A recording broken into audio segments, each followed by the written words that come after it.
name is Christopher Melotti, and I am a Sydney-based content marketing copywriter. Yep. And marketing strategist. Fantastic. Really appreciate your time today, mate. I know this is the second time we've tried, so thanks for being patient with me. And really fine. It's unusual times, right? So we just got to roll with it. What are you doing to adapt? I put all my team and all my focus on educating, and it was all about being proactive. So what I did was I looked up what was happening all around the world, and I saw that content consumption was up by 60% because lots of reading, and obviously people were at home. Yes. Yeah. So I catered my message to helping businesses help themselves during this period. And so with that adaptation, I was helping brands connect with their customers when people were looking for them. So like you so many clients and customers that were looking for brands that were keeping them informed and keeping them in the loop and showing them interesting things. I'd love to ask with, particularly in current posts with blog posts and social media, with COVID going on, how you shouldn't be insensitive. And have you got any top 5 tips on how not to be insensitive in this time? My recommendations right now go for the sensitive, nurturing, caring, reassuring message. Okay. And what I mean by that is build your brand awareness around reaching out to them. Like it might be, here's our 10 tips on how to entertain yourself.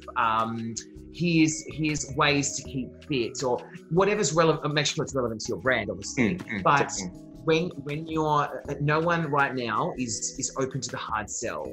All right, and every brand is different, but I would say in general, avoid the hard sell right now, because think about it, a lot of your competitors have disappeared right now, and they're all sort of cutting their marketing back, and they're all holding, and they're all sort of disappearing. So now is the time for a savvy, smart brand to start providing gentle messaging. And just we're here kind of messaging. So have you got any tips and techniques that business owners could use in this time in terms of adapting? Yeah. Look, the first thing I would say is think about your current customers, your current clients. Okay. And what I would be doing is assessing what their biggest needs are right now that you can fulfill.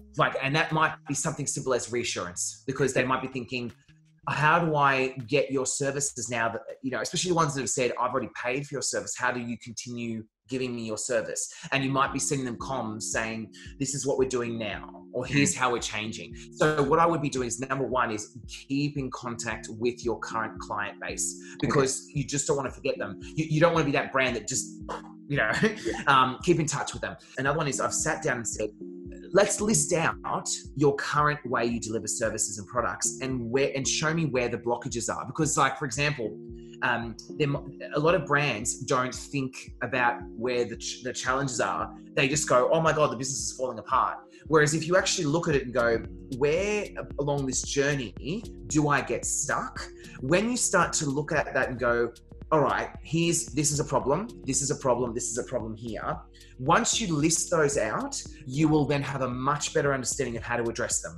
Yeah. So for example, I work with an interior designer who called me and went, oh my God, my business is gone because I need to actually go to homes and look around and all that. Right. And so I said, okay, let's list out where you can't do things, right? And so we talked through, and she went, okay, I can't do an initial consult with them.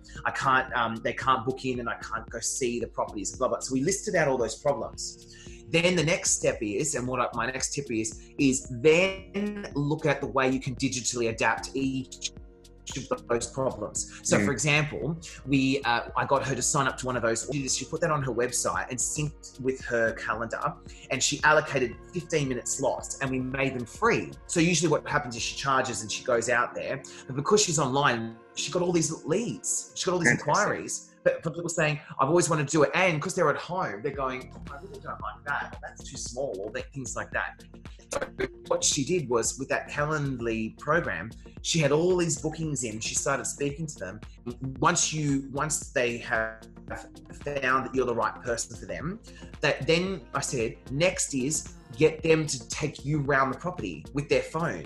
And so she started doing that, where she was doing it like this. So they would take their phone round and say, oh, this is my kitchen, all that. And she would say, oh, tilt the camera here or tilt the camera there and all that. And she she would do it remotely, and she made all these notes, right? And then what happened is she could give a full report, charge them for the service, and they had this full report of what they could do. Then one of her clients submitted it to a builder, and the builder's locked in as soon as COVID ends. So all of a sudden now she's busy doing the digital stuff. So it just starts with looking at your current business model, identifying the challenges, working out a digital way to overcome it, okay? And then embracing it. You know, don't go, oh, that won't work. Like it took her nothing to install Calendly for free and book 15-minute free sessions, and then start to explain to clients how she would work with them. And they went with it, and they all, now she's busy. Really appreciate that, Chris. Well, thanks so much for being a part of the show, and appreciate your expertise and your skills, and really appreciate you for jumping on Swim or Sink. Thank you so much, Ty. It's been a pleasure.